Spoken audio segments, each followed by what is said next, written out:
Friends of tribal સોસાયટીના અધ્યક્ષ વિનોદ અગ્રવાલે જણાવ્યું હતું કે આદિવાસી બાળકોમાં શિક્ષણના ફેલાવવા માટે એકલ વિદ્યાલય ચલાવવામાં આવી રહી છે।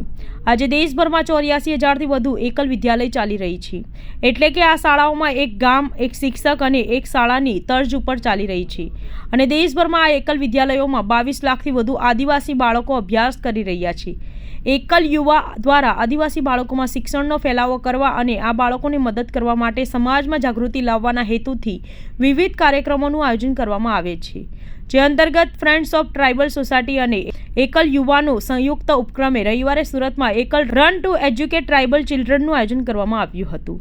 એકલ યુવા મેન્ટર અને ઇવેન્ટ ચેરમેન શ્રી નારાયણ પેરીવાલે જણાવ્યું હતું કે આ દોડમાં દેશના 3,208થી વધુ દોડવીરોએ ભાગ લીધો હતો અને એકલ અભિયાનને પ્રોત્સાહન આપવામાં મદદ કરી હતી। રેસ ડાયરેક્ટર લલિત પેડીવાળાએ તમામ દોડવીરોનું સ્વાગત કર્યું હતું અને જણાવ્યું હતું કે દોડતા રહીએ, સ્વસ્થ રહીએ અને સૌનો આભાર વ્યક્ત કરતા કહ્યું કે પડેગા ભારત તभी तो आगे बढ़ेगा भारत। मेरा नाम बालकिशन अग्रवाल है। मैं एकल युवा सूरत से जुड़ा हुआ हूँ।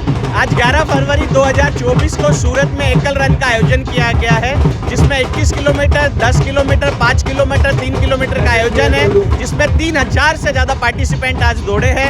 एकल का मुख्य उद्देश्य है गांव में इंटीरियर में जो बच्चे हैं उनको एजुकेशन प्रोवाइड करना है। आज एकल द्वारा वन बंधु परिषद द्वारा 1 लाख विद्यालय देश भर में चल रहे हैं।